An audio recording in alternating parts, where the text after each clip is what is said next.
नमस्कार, मौलिक शक्ति न्यूज देख रहे हैं आप और मैं हूं आपके साथ सायमा। महाराष्ट्र महायुति के अंदर क्या सब कुछ ठीक नहीं चल रहा है? इसको लेकर कई तरह के सवाल खड़े होने लगे हैं। ये सवाल इसलिए भी खड़े हो रहे हैं कि पिछले दिनों सीएम देवेंद्र फडणवीस ने एक बैठक की थी जिसमें डिप्टी सीएम एकनाथ शिंदे को भी आमंत्रित किया गया था, लेकिन शिंदे इस बैठक में शामिल नहीं हुए थे, जिसके बाद इस बात ने जोर पकड़ लिया था कि फडणवीस और शिंदे के बीच में सब कुछ ठीक नहीं चल रहा है। दरअसल 2027 में नासिक में होने वाले कुंभ मेले को लेकर मुख्यमंत्री देवेंद्र फडणवीस की अध्यक्षता में नासिक महानगर क्षेत्र विकास प्राधिकरण की समीक्षा बैठक हुई थी, जिसमें एकनाथ शिंदे शामिल नहीं हुए थे। और इस बैठक के 2 दिन बाद ही उप मुख्यमंत्री एकनाथ शिंदे ने नासिक का दौरा किया और कुंभ मेले के लिए एक अलग समीक्षा बैठक की, जिससे सत्तारूढ़ गठबंधन सहयोगियों के बीच में दरार की अटकलें तेज हो गई हैं। हालांकि एकनाथ शिंदे ने दावा किया है कि उन्होंने समीक्षा बैठक इसलिए की क्योंकि वो पार्टी की रैली के लिए नासिक में थे। उन्होंने ये भी कहा है कि गठबंधन में कोई दरार नहीं है। हालांकि सियासी गलियारों में ये खबरें तेज हो गई हैं। उन्होंने ये भी कहा है कि नासिक और रायगढ़ के संरक्षक मंत्री पद का मुद्दा जल्द ही सुलझा लिया जाएगा। कुछ दिन पहले ही देवेंद्र फडणवीस ने कुंभ मेले के लिए मुंबई के सह्याद्री गेस्ट हाउस में नासिक महानगर क्षेत्र विकास प्राधिकरण की समीक्षा बैठक बुलाई थी। इस बैठक में शिंदे को भी आमंत्रित किया गया था। हालांकि शिंदे बैठक में शामिल नहीं हुए और इससे पहले जब मंत्री गिरीश महाजन ने नासिक में बैठक बुलाई थी तो शिंदे की अगुवाई वाली शिवसेना के मंत्री दादा भुसे, जो नासिक के संरक्षक मंत्री पद के लिए उत्सुक हैं, वो बैठक में शामिल नहीं हुए थे। नासिक के संरक्षक मंत्री पद को लेकर सत्तारूढ़ गठबंधन खासकर भुसे और महाजन के बीच में खींचतान चल रही है, जिस पर शिवसेना और भाजपा दोनों ही दावा कर रहे हैं। ये पद महत्वपूर्ण है क्योंकि 2027 में नासिक में कुंभ मेला आयोजित किया जाएगा। पत्रकारों के एक सवाल के जवाब में महाजन ने कहा है कि उन्हें शिंदे द्वारा बुलाई गई बैठक में आमंत्रित किया गया था, लेकिन उनकी कुछ मजबूरियां थीं, इसलिए वो इसमें शामिल नहीं हो सके।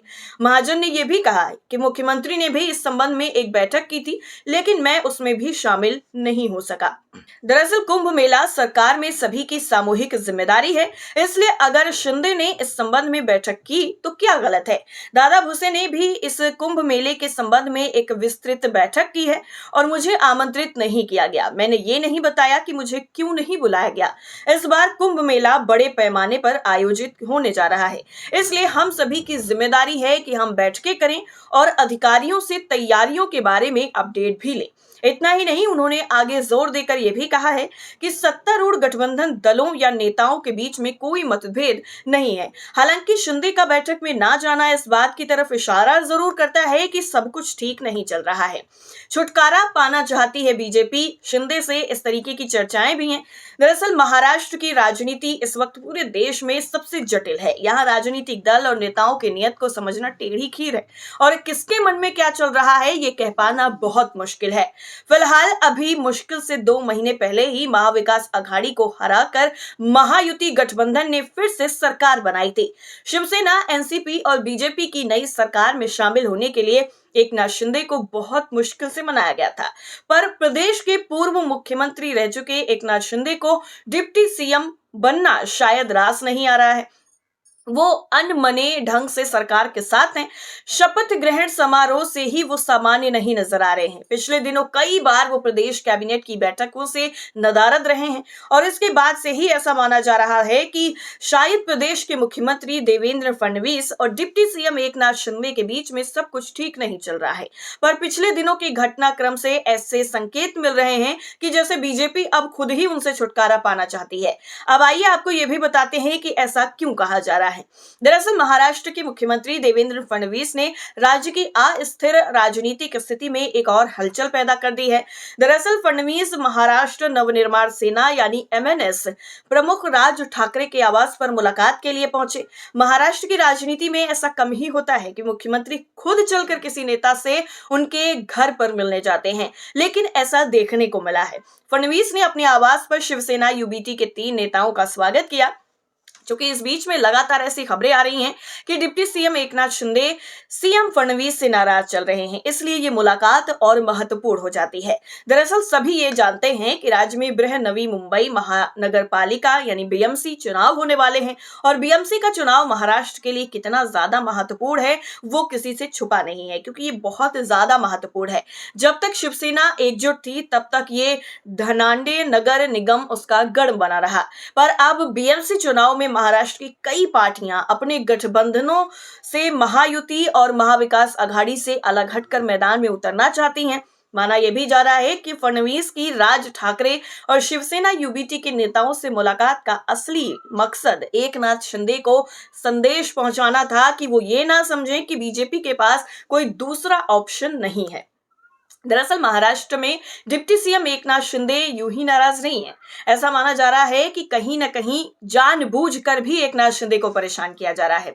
एक रिपोर्ट के मुताबिक अभी कुछ दिन पहले ही उद्योग मंत्री और शिंदे सेना के नेता उदय सामंत का एक पत्र सामने आया था, जिसमें उन्होंने अपने विभाग के अधिकारियों को उनकी जानकारी के बिना कोई निर्णय न लेने का निर्देश दिया था और इस घटनाक्रम को महायुति सरकार के भीतर बीजेपी और शिंदे सेना के बीच में चल रही प्रतिस्पर्धा के तौर पर देखा जा रहा है। फिलहाल शिंदे के कार्यकाल में शुरू की गई मुख्यमंत्री तीर्थ यात्रा योजना, जिसमें बुजुर्गों के लिए मुफ्त तीर्थ यात्रा की सुविधा थी, फिलहाल के लिए रोक दी गई है। आनंद चा सिद्धा योजना, जो त्योहारों के दौरान सस्ती दरों पर किराने का सामान वितरित करने के लिए शुरू की गई थी, वो भी बंद होने की कगार पर है। हालांकि शिंदे ने इस मामले में अब तक चुप्पी साध रखी है, लेकिन उन्होंने पिछले 15 दिनों में 2 कैबिनेट बैठकों से दूरी बनाई और फिर प्री बजट चर्चा से भी नदारद नजर आए। मुख्यमंत्री पद को लेकर शिंदे की शुरुआती असहमति से लेकर अब तक वो कई मौकों पर अपनी नाराजगी जाहिर कर चुके हैं। इसके अलावा शिंदे को राज्य में आपदा प्रबंधन समिति में शामिल किया गया है, एक रिपोर्ट बताती है, जबकि कुछ दिन पहले ही विवादित रूप से उन्हें इस पैनल से बाहर रखा गया था, जिसमें अजीत पवार और बाकी प्रमुख मंत्री शामिल किए गए हैं। कुछ दिनों पहले ही सामना के संपादकीय में उद्धव ठाकरे की शिवसेना ने देवेंद्र फडणवीस और एकनाथ शिंदे को लेकर बहुत बड़ा दावा कर दिया। दरअसल इसमें कहा गया कि फडणवीस और शिंदे में अनबन है। उद्धव की शिवसेना ने आरोप लगाते हुए ये भी कहा कि बीजेपी शिंदे और उनके लोगों के फोन टैप करवा रही है। इसके अलावा शिंदे टूट गए हैं। शिंदे को यह भी संदेह है कि दिल्ली में एजेंसियां उनकी गतिविधियों पर नजर रख रही हैं।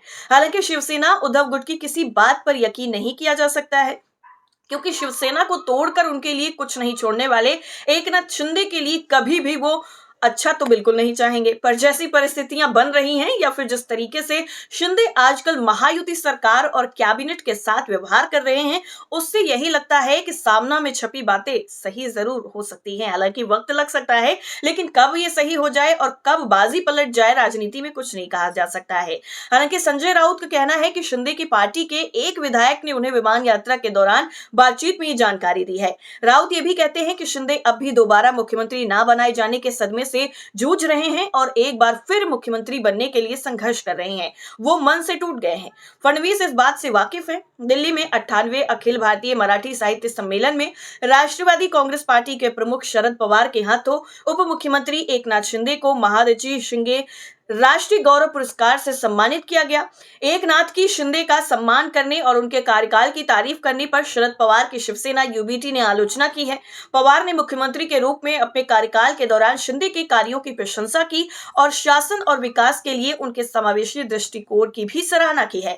हालांकि इस घटनाक्रम ने एमवीए गठबंधन के भीतर तनाव जरूर पैदा कर दिया है। यूबीटी सेना अपने सहयोगी एनसीपी के साथ मतभेद में नजर आ रही है। यूबीटी सेना सांसद संजय राउत ने इस पर आयोजन पर तीखा हमला बोलते हुए आरोप लगाया है कि ऐसे पुरस्कार खरीदे और बेचे जाते हैं। राउत ने इस आयोजन की आलोचना करते हुए इसे भाजपा और संघ द्वारा आयोजित दलालों की राजनीतिक सभा करार दिया है। इसी सभा में शिंदे ने कहा है कि प्रधानमंत्री नरेंद्र मोदी और केंद्रीय गृह मंत्री अमित शाह महाराष्ट्र के साथ चट्टान की तरह खड़े हैं, जिससे 2.5 साल की कम अवधि में राज्य में विकास कार्य सुनिश्चित हुए हैं। हालांकि ये राजनीति है जनाब, यहाँ कब क्या हो जाए किसी को नहीं पता है। हालांकि पिछले कई दिनों से शिंदे जिस तरीके का व्यवहार कर रहे हैं महायुति के साथ, उसको देखकर कुछ भी कहना बिल्कुल गलत होगा। हालांकि कुछ ही वक्त में पता चल जाएगा कि शिंदे का रुख क्या है। वैसे आपको क्या लगता है कि शिंदे क्या वापसी करने वाले हैं? कॉमेंट करके हमें जरूर बताइएगा। बाकी खबरों के लिए आप जुड़े रहिए मौलिक शक्ति न्यूज के साथ। नमस्कार।